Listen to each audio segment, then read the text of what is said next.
Bom dia a todos,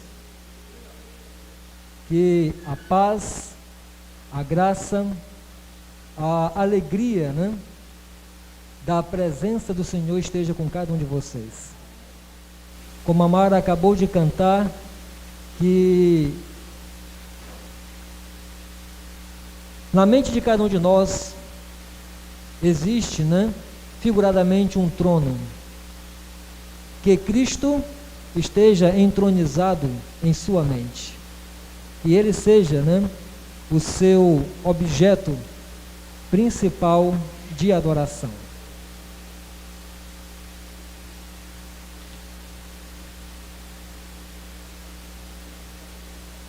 Nesta manhã, nós escolhemos como meditação o texto que se encontra em Isaías capítulo 66. Abra sua Bíblia comigo no livro de Isaías capítulo 66.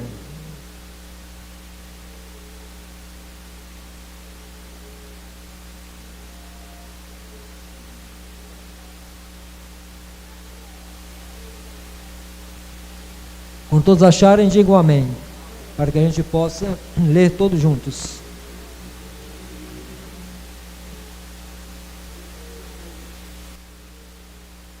Isaías 66, e o verso é o verso 22 e 23. Amém? Muito bem, vamos ler juntos? Porque como os novos céus e a nova terra que hei de fazer estarão diante de mim, diz o Senhor, assim há de estar a vossa posteridade e o vosso nome. E será que de uma festa de lua nova a outra, e de um sábado ao outro, virá toda a carne a adorar perante mim, diz o Senhor. Amém? Muito bem. Estava vendo uma série de conferências em uma comunidade lá no Rio de Janeiro, tá? Vocês já devem ter visto, Quem já esteve aqui no Rio? Eu nunca esteve no Rio, mas alguém já esteve aqui no Rio? A Lúcia, Giovanni. Você deve ter percebido a geografia do Rio de Janeiro, como é completamente diferente aqui da nossa, Nós estamos numa cidade de planície, plana, mas o Rio de Janeiro não, ele tem vários morros, várias mudanças de geografia. E estava sendo feita ali uma semana de conferência, umas conferências em um local, numa comunidade, e noite após noite as pessoas vinham para as conferências e começavam, alguém aqui já deve ter participado de conferência, você começa a interagir com o conferencista, que pode ser um pastor ou uma pessoa da igreja. E geralmente em conferências, o que é que se faz durante o dia? De noite nós temos as palestras, e de dia nós fazemos o quê? Visitamos, as pessoas que estiveram conosco à noite nas palestras. E o pastor então anunciou, que faria visita nos lares das pessoas que estavam vindo, e toda a noite vinha ali um garoto, vinha sozinho, e ouvia, as mensagens, ficava maravilhado com as músicas, com os brindes, com a mensagem, com aquele ambiente que ele ali estava desfrutando. E um dia, ele morava na comunidade, numa casa muito simples, morava com a sua avó, e aí chegou o dia de ele ser visitado, tá bom? De manhã cedo ele desceu até o local das conferências e ficou aguardando o pastor. Quando o pastor chegou, ele disse: pastor, não se preocupe, vai ter uma certa dificuldade para chegarmos até onde eu moro, mas eu tenho certeza de que o senhor não vai se arrepender. Aí disse: pastor, tudo bem. Então eles começaram a subir, e o caminho era íngreme, difícil, os becos cada vez mais estreitos, e o caminho bem difícil. Eles pararam algumas vezes, porque o pastor já estava ofegante devido à caminhada, e cada vez que ele parava, o garoto olhava para ele e dizia assim: pastor, eu sei que está difícil, mas não se preocupe que lá em cima é bem melhor. E aí continuava, animado pelaquela promessa do garoto. E umas 3 ou 4 vezes ele disse a mesma coisa: pastor, é difícil até chegar lá em casa, mas não se preocupe que lá em cima eu lhe garanto que é bem melhor. Até então ele chegar, né, à morada lá do garoto com a sua avó. Realmente a casa tinha sido arrumada, né, preparada para receber o pastor. E lá de cima eles tinham uma vista do Rio de Janeiro privilegiada. Embora um local humilde, um local de difícil acesso, mas lá de cima, né, se tinha uma vista privilegiada do Rio de Janeiro. E além do mais, a recepção calorosa, né, que a avó e o garoto proporcionaram ao pastor em sua visita. E aí o rapazinho olhou para ele e disse: eu não disse ao senhor que aqui em cima é muito melhor, né? Essa história, ela ilustra exatamente o texto que nós acabamos de ler, tá bom? Hoje nós podemos comparar a nossa realidade, a nossa existência, como estando, né, no vale, certo? Ou subindo, né, um caminho de difícil acesso, tá bom? Quem acha que aqui que a vida cristã é fácil? Quem acha aqui que contra o eu todos os dias é fácil? Quem acha aqui que lutar contra suas tendências pecaminosas todos os dias é fácil? Não, irmãos. Ellen White diz que a maior luta, a maior batalha que um ser humano pode travar na vida é a batalha contra o próprio eu, contra a própria vontade, tá certo? Mas enquanto caminhamos, nós podemos ouvir a voz do Espírito Santo dizendo para mim e para você diariamente: lá em cima, ou na nova terra, eu garanto para você que será muito, muito melhor, né? Será tão melhor que Paulo chega a dizer que a nossa leve e momentânea tribulação, seja lá qual for que estejamos passando, seja lá qual for a que tenhamos que passar, ela não pode se comparar com o peso de glória, com o peso de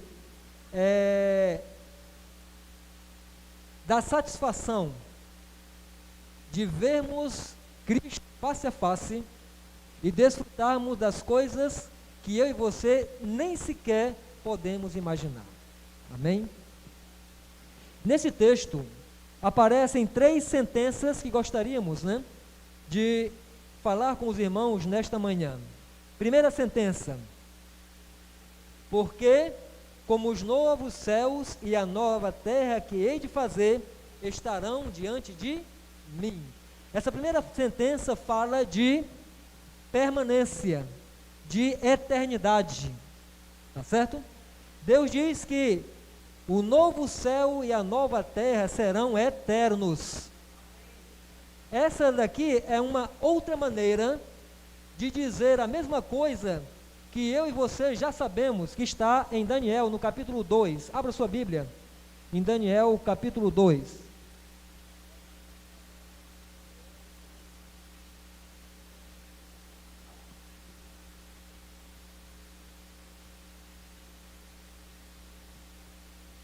Daniel capítulo 2 é o sonho da estátua, né? E esse capítulo é impressionante, porque ele descreve a história da humanidade em apenas um capítulo, mostrando a sucessão de reinos que subiriam ao poder e que cairiam. E no capítulo 2, tá? Verso... Só um momentinho...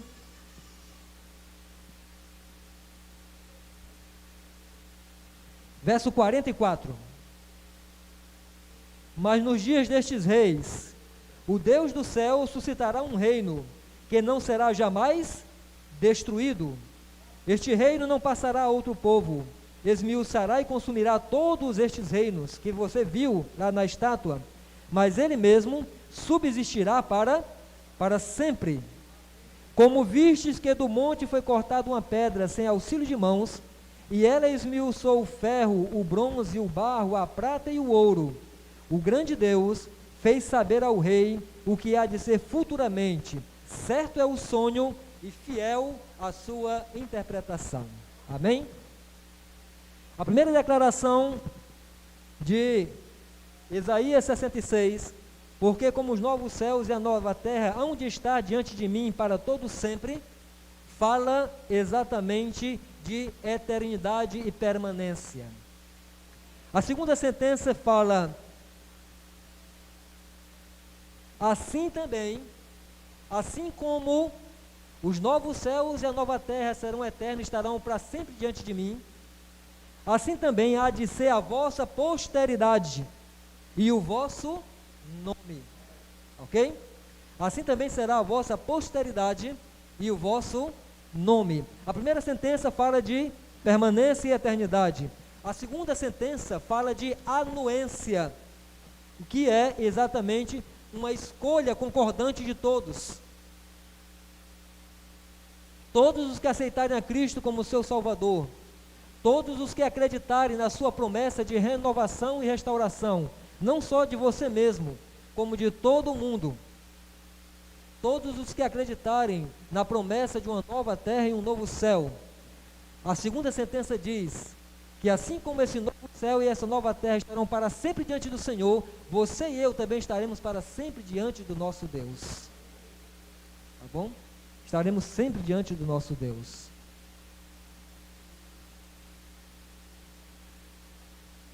Todos aqui reconhecem que nós vivemos num mundo que é complicado por causa do pecado e está se complicando cada vez mais, tá certo?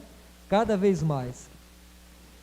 Se por um lado nós temos o esforço da ciência para minorar as dores, o sofrimento e até prolongar a vida, por outro lado, nunca ouvimos falar tanto de guerras, crimes que tiram a vida de milhares e milhares de pessoas dia após dia. Recentemente tivemos as estatísticas das mortes, por causa da Covid-19. E esse assunto do vírus tirou o foco de outras calamidades que acontecem todos os dias. Por exemplo, nós sabemos que o trânsito mata muito mais pessoas do que a Covid-19.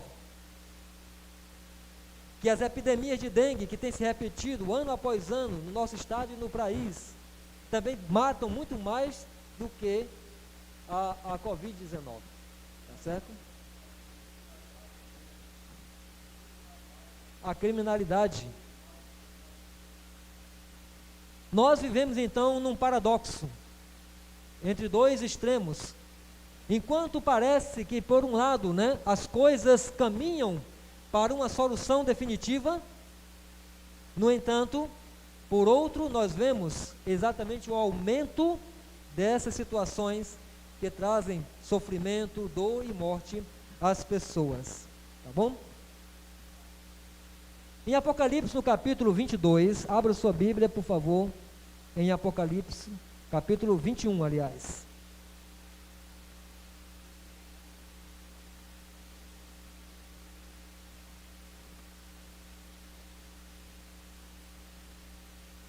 Três coisas causam grande perplexidade, em nós, seres humanos. O hino que nós cantamos diz que na nova terra e no novo céu haverá surpresas, Haverá surpresas, tá bom? Aqui, entre três coisas que nós poderíamos listar que causam perplexidade ao ser humano, nós colocaríamos em primeiro lugar a morte. A morte é uma das coisas que mais causa perplexidade em nós. Primeiro, você já ouviu falar de pessoas que morreram na flor da idade e tiveram seus sonhos abruptamente encerrados, tá bom? Encerrados, quer seja por morte natural, por acidentes ou crimes, Tiveram os seus sonhos interrompidos de uma forma drástica, sem previsão. Outra coisa que nos causa perplexidade é o sofrimento. Por que pessoas sofrem? Alguém aqui tem na família uma pessoa deficiente, que nasceu deficiente, que depende da outra pessoa para tudo? Alguém tem alguém assim na família? Quando você olha, né, uma pessoa que nasce com uma deficiência e que ela depende da outra pessoa para a sua sobrevivência, às vezes eu fico pensando, qual é a razão, afinal de contas, daquela situação? Uma pessoa que não pode se locomover sozinha, que não consegue tomar decisões sozinhas, que não consegue fazer as coisas básicas sozinha. A Solange, ela tem um sobrinho, né, que hoje tem mais de 30 anos, né, ele já tem, aliás, tem quase 40 anos, né, ele? Mas a sua mentalidade é de uma criança de 10 anos. Agora você imagina, né, uma mãe ter que cuidar, a mãe dele já está com 70 e poucos anos, e ela ficou sozinha cuidando dele durante todo esse tempo. Agora imagine o que é você cuidar de uma criança, mas com 1 metro e tanto de altura, né? Um corpo de um homem, o peso de um homem, mas a mente de uma criança, ok? Então, existe determinados tipos de sofrimentos que a gente fica olhando, né? E pensando, por que aquilo ali acontece? Aliás, a questão do sofrimento é uma constante interrogação na nossa cabeça. Por que o sofrimento existe e atinge, às vezes, pessoas que nós consideramos boas e que não mereciam aquela situação? Outro problema que também nos causa perplexidade são os relacionamentos. Como é difícil essa área da nossa vida. Como é difícil se relacionar uns com os outros. Quer seja no casamento, quer seja na vida social, quer seja no trabalho, né? Quer seja na igreja. Esse é outro problema também que nos causa grande perplexidade. Abra sua Bíblia então, no livro do Apocalipse, capítulo 21. E falando sobre o novo céu e a nova terra, como diz Isaías, diz assim: vi novo céu e nova terra, pois o primeiro céu e a primeira terra passaram, e o mar já não existe. E agora, o verso 4: e lhes enxugará dos olhos toda lágrima, e a morte já não existirá, já não haverá luto, nem pranto, nem dor, quer dizer, não haverá sofrimento, porque as primeiras coisas passaram, tá bom? Diante do quadro que eu e você vivemos, como se torna fundamental a promessa tanto de Isaías, né, 66, como essa promessa de Apocalipse, capítulo 21. Aqui nós vemos nesses 2 versos a resposta de Deus para essas 3 situações que nos afligem: a morte, o sofrimento e os relacionamentos. Tá bom?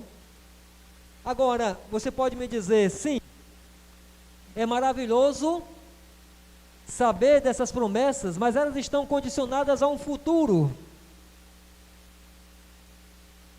Como posso eu desfrutar disso agora, no presente momento? Como essas promessas podem me auxiliar agora, hoje na minha vida? Embora as promessas do Senhor nesses 2 versos estejam condicionadas ainda ao futuro, você pode acreditar que nós começamos a viver a eternidade agora. Eu e você estamos vivendo a eternidade já nesse momento. Porque assim como pela fé acreditamos que haverá um novo céu e uma nova terra, você já pode desfrutar dessa realidade ainda com o pecado nesse momento, tá bom? Você pode ter a certeza do auxílio de Deus, do auxílio de Cristo, para as perdas que a morte pode trazer para a sua vida. Você pode contar com o auxílio de Deus e o de Cristo para os sofrimentos, né, que a vida vai nos trazer. Pode ser que você não tenha resolvido todos os problemas de sofrimento, mas a promessa é de que eu nunca te deixarei, de maneira alguma te abandonarei, né? Talvez você não tenha a solução, mas você terá a promessa de um auxílio constante para suportar e passar pelo sofrimento. Amém? Também no tempo presente, você tem a certeza do auxílio de Cristo para seus relacionamentos. Tem você se decepcionado com as pessoas, quer seja da igreja, em casa ou em qualquer outro lugar? Tem o seu coração muitas vezes se enchido de raiva por causa disto? Tem você, né, visto que às vezes parece que os relacionamentos são insuportáveis? Já agora, a promessa nos é feita de que o auxílio do Senhor para os nossos relacionamentos também são acessíveis, tá bom? Como diz Paulo, da mesma forma que você creu nele, ande nele, porque todas as situações são baseadas na fé. Ora, aquele que o aceitou, assim ande nele. É o conselho da palavra. Apocalipse mostra exatamente a solução para a morte, o sofrimento e os relacionamentos.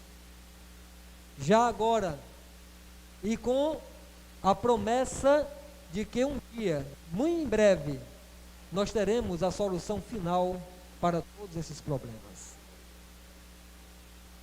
No sonho da estátua, lá de Daniel 2, o rei que tinha tido o sonho não teve a paciência de esperar que o tempo se cumprisse, nem tão pouco do tempo dele mesmo, né, que estava se referindo a ele, como dos demais reinos.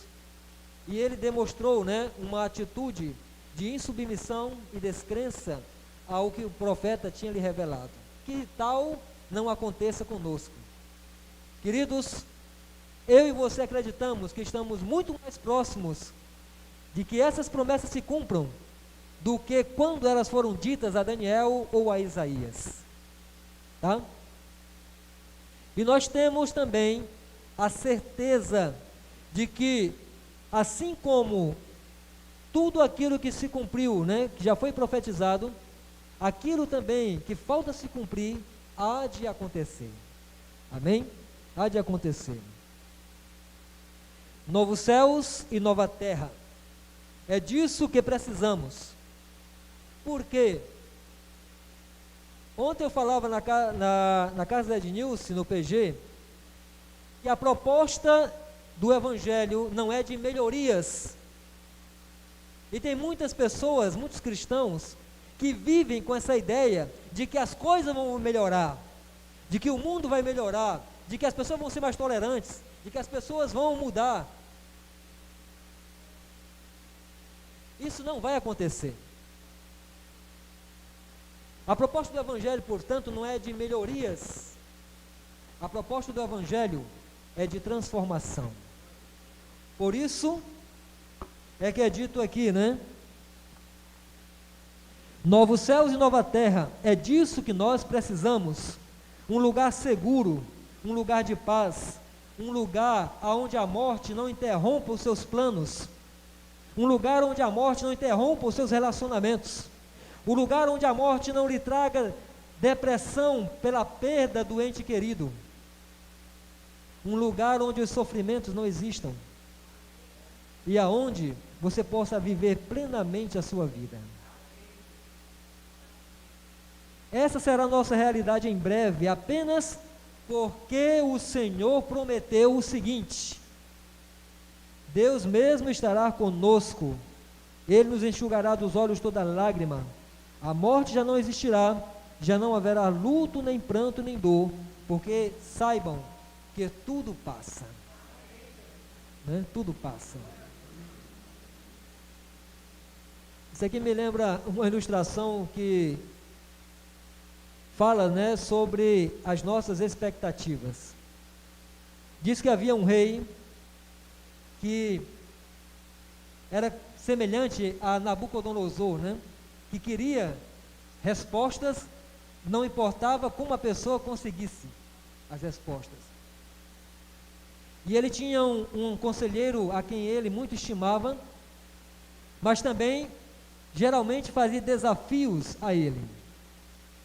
E um dia esse rei, né, pensando sobre os altos e baixos da vida, e as situações em que nós somos colocados, às vezes altamente otimistas, mas também às vezes altamente pessimistas, né? E ele, sabendo que o ser humano é tendencioso a esses altos e baixos, ele chamou então esse conselheiro e disse: olha, eu quero fazer uma coroa para mim especial, e nessa coroa eu vou colocar, né, uma área em que eu quero colocar uma palavra, só que essa palavra deverá ser de tal forma que quando eu a lê-la, seja em que situação eu esteja, ela possa me levar a refletir na minha vida. E você vai ser o homem que vai escolher essa palavra. Vá para casa e amanhã me traga a palavra aqui. E ele saiu preocupado porque não vinha na cabeça dele, né, nada que pudesse ser escrito lá na coroa do rei. Chegou em casa, ficou lá rabiscando em algumas coisas e pensando, e a mulher, percebendo a sua inquietação, perguntou a ele, né, o que o incomodava, mas ele não queria compartilhar. Mas de tanto ela insistir, aí ele contou qual era o problema, e ela olhou para ele e disse: só isso? Disse: só. Como só? Você não percebe a minha angústia? E ela disse: olha, eu já tenho a solução para o seu problema, pode dormir. Aí disse: é mesmo, é? E aí ele deitou-se, mas não conseguiu dormir, passou a noite, né, feito tapioca, virando de um lado para o outro na cama, e no primeiro raiar do dia ele chamou a esposa e disse: qual é a palavra?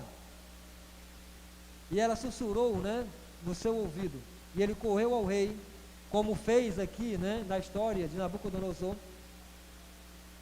E o rei então perguntou: qual é a palavra que eu vou colocar na minha coroa? E ele diz: a palavra que você vai colocar é passará.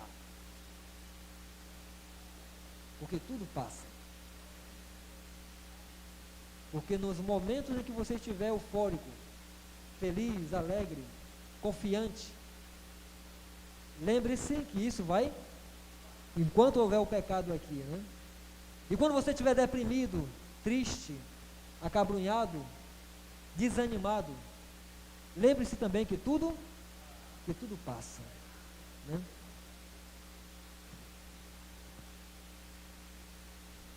A última sentença desse texto é: e será que de uma festa de lua nova a outra, e de um sábado ao outro, virá toda a carne a adorar perante mim, diz o Senhor. Tá certo? Cada sábado é uma ilha de paz para o coração. Vocês prestaram atenção o que a nossa irmã leu no encerramento da escola sabatina? Você tem o texto aí? Traga aqui para mim, por favor.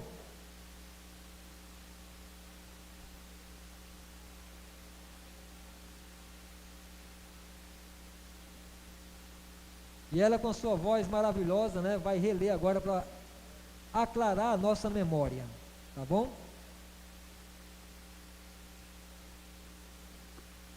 Pode ler aí. A relação entre repouso divino como experiência e o sábado como seu símbolo é de maneira conveniente explicada por E.J. Wagner. O repouso no Éden era repouso sabático. O sábado é um pedaço do Éden que nos resta. Só um minutinho. O sábado é um pequeno pedaço do Éden que está comigo e com você. Continue. Até que o Éden seja novamente restaurado. Parou? Novos céus e nova terra não é o Éden restaurado? É ou não é? É. Aí ele está dizendo aqui que até que o Éden seja restaurado, os novos céus e a nova terra venham, o que é que acontece? Aquele que guarda o sábado como Deus o fez, como Deus o concedeu para ser guardado, goza do repouso que o Senhor Jesus Cristo tem no céu. O que é que ele está dizendo aqui? A eternidade pode ser vivida agora, é isso que ele está dizendo. E essa eternidade, você e eu temos o privilégio de vivê-la mais intensamente no sábado. Porque o sábado é um pequeno pedaço do Éden aqui na terra. É um pequeno pedaço do Éden na experiência de nossa de cada dia. Diga, o restante. Mas como pode alguém guardá-lo? Pela fé, que este sábado seja a oportunidade de você participar do repouso que Deus nos concede hoje. Traduzindo em outras palavras, que este sábado e todos os demais sejam uma oportunidade para você viver a eternidade nesse momento. Amém? Cada sábado é uma ilha de paz para o coração.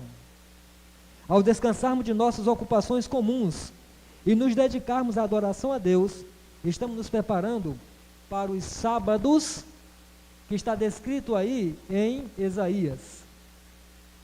Para os sábados na nova terra.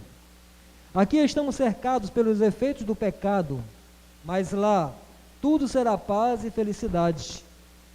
A pergunta desta manhã é: você e eu estamos nos preparando agora para adorar a Deus na nova terra?